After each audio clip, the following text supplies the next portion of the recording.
Vous avez envie de vous reconnecter avec la nature, de dormir à la belle étoile, mais vous ne savez pas quoi emmener? Pas de panique, aujourd'hui je vais vous partager mes meilleurs conseils pour réussir votre bivouac et ne rien oublier. Allez, c'est parti, générique. Salut, c'est Lionel de mountaintrekking.fr. Bienvenue dans un nouvel épisode d'Objectif Randonnée, le podcast où je partage toutes les semaines mes meilleurs conseils pour vos randonnées. Mais avant de commencer, pensez à vous abonner au podcast et à laisser une petite note sur Apple Podcasts ou Spotify. Ça m'aide énormément à continuer et à toucher encore plus de passionnés. Alors avant de rentrer dans le vif du sujet, on va déjà voir la différence entre le bivouac et le camping sauvage. Alors le bivouac, c'est quoi exactement ? Peut-être que vous avez déjà entendu parler du camping sauvage, mais attention, ce n'est pas du tout la même chose. Le bivouac, c'est le fait de poser sa tente pour une seule nuit, généralement après le coucher du soleil, et on repart le lendemain matin. Alors que le camping sauvage, c'est le fait de rester plusieurs jours au même endroit, avec souvent plus de confort. Il faut savoir que le camping sauvage est généralement interdit en France. Petit rappel des règles du bivouac. Donc on plante sa tente après 19h et on repart le lendemain matin avant 9h.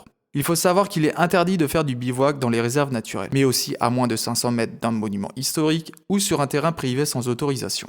Et bien sûr, s'il vous plaît, on respecte la nature, donc pas de déchets et pas de traces après votre passage. Bon, maintenant qu'on a posé les bases, passons aux choses sérieuses. Voici la liste du matériel que je vous propose d'emmener avec vous pour un bivouac. L'idée, c'est ici de ne rien oublier tout en gardant un sac léger. Parce que franchement, un sac trop lourd peut vite transformer votre rando en véritable cauchemar. Donc on commence par le sac à dos. Le sac à dos est l'équipement indispensable pour emporter avec vous tout votre matériel pour bivouaquer. En fait, que ce soit pour un trek de 2 jours ou pour plusieurs semaines, le volume du sac reste le même. Je vous recommande un sac entre 45 et 50 litres pour un trek de plusieurs jours. Mon petit conseil d'organisation. Utilisez des sacs de compression ou à défaut des petits sacs poubelles. Cela vous permettra de bien séparer vos vêtements, votre nourriture et votre matériel. Résultat, tout est bien rangé, facile à trouver et vous évitez de perdre du temps à fouiller dans votre sac. Ensuite, on passe au système de couchage. Donc pour bien dormir sous les étoiles, il vous faut 3 éléments. Il vous faudra une tente. C'est l'élément que vous allez monter et démonter à chaque bivouac. Donc autant dire qu'un montage rapide et facile est indispensable pour gagner du temps et éviter les galères en fin de journée. C'est aussi l'équipement le plus lourd. Donc du coup, je vous recommande de choisir une tente ultra légère, pas plus de 1,8 kg. Privilégiez une tente autoportante ou un modèle qui se monte avec vos bâtons de marche. C'est une super astuce pour alléger votre sac sans sacrifier le confort. Ensuite, il faut un matelas. Il existe 3 types de matelas. Donc il y a le matelas en mousse, il est robuste mais pas très confortable. Il y a le matelas autogonflant, pratique et confortable mais assez lourd. Et il y a le matelas gonflable, mon préféré. Il est ultra léger, super confortable, un peu plus fragile que les autres, mais il faudra faire attention. Donc le critère important pour bien choisir son matelas, c'est la air value. Mais qu'est-ce que la air value ? C'est l'indicateur d'isolation de votre matelas, essentiel pour affronter les différentes températures. Donc une air value entre 0 et 2, c'est parfait pour l'été. Une air value entre 2 et 3, c'est vraiment pour une utilisation en 3 saisons, donc printemps, été et automne. Une air value entre 3 et 6, c'est adapté pour toute l'année, même pour des nuits froides. Et une air value supérieure à 6, c'est vraiment pour les conditions extrêmes, comme dormir sur la neige.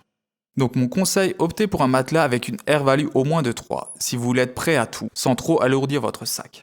Ensuite, on passe au sac de couchage. Choisissez-le en fonction de la température de confort et pas de la température limite. Passons ensuite au kit de cuisine. Pas de bivouac sans un bon repas chaud, n'est-ce pas ? Il vous faudra un réchaud. Il existe 3 options. Le réchaud à bois, il est très léger car il utilise du bois comme combustible et pas très pratique parce que au-dessus de 1900 mètres d'altitude, le bois devient rare. Ensuite, il y a le réchaud à alcool, donc il est simple à utiliser, mais il est difficile de régler la puissance de chauffe. Et ensuite, il y a le réchaud à gaz. C'est ce que je recommande. C'est super pratique et rapide, les cartouches de gaz sont faciles à trouver et vous pouvez ajuster la puissance de la flamme pour mieux gérer vos cuissons. L'inconvénient, c'est un peu plus lourd que les autres options, mais ça nécessite de prévoir assez de gaz selon la durée de votre trek. Mon conseil, si vous cherchez un combo efficace et facile, optez pour un réchaud à gaz. Parfait pour gagner du temps et réussir vos repas même en altitude. Ensuite, il vous faudra une popote, des couverts, une tasse, un filtre à eau pour remplir votre gourde directement dans les rivières. Côté nourriture, optez pour des plats lyophilisés, des barres énergétiques et des fruits secs.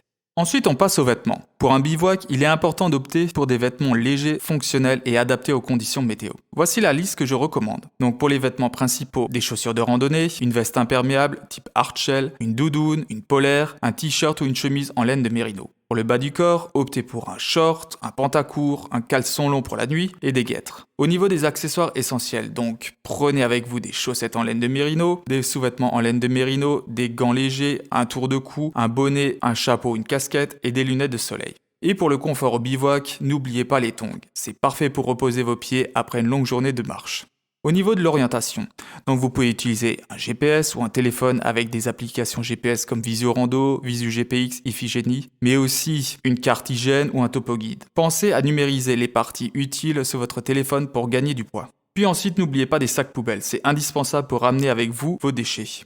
Ensuite, pour le matériel électronique, le choix dépendra de vos besoins. Donc notamment si vous filmez ou vous prenez des photos. Donc une batterie externe, des câbles d'alimentation adaptés à vos appareils et une lampe frontale. Ensuite, pour la trousse de toilette, même en pleine nature, un minimum d'hygiène est essentiel. Donc optez pour une serviette légère et compacte et séchant rapidement. Une brosse à dents, un petit tube de dentifrice, du savon d'Alep, du papier de toilette, un gant de toilette ou des lingettes de toilette. Pour la trousse de secours, donc la trousse de secours sera adaptée par rapport à vos besoins. Donc voici les éléments de base, des pansements prédécoupés, une couverture de survie, une pince à épiler, des compresses stériles, des pansements pour ampoules, un tire-tic, un rouleau de sparadrap, un désinfectant, une crème apaisante, des pastilles pour purifier l'eau, une crème anti-frottement et une aiguille. Voilà, vous avez la liste pour réussir votre prochain bivouac. N'oubliez pas, l'objectif est de profiter de la nature tout en la respectant. Alors laissez toujours l'endroit plus propre que vous l'avez trouvé. Si vous souhaitez plus d'informations, consultez mon article sur montagnetrekking.fr. Le podcast vous a plu, alors n'hésitez pas à le partager autour de vous ou à me laisser un petit commentaire ou une note sur iTunes ou sur n'importe quelle autre plateforme depuis laquelle vous m'écoutez. Ça m'aide énormément à lancer ce podcast et à le faire découvrir à plus de monde. Alors merci beaucoup pour votre écoute et à bientôt sur les sentiers. Salut!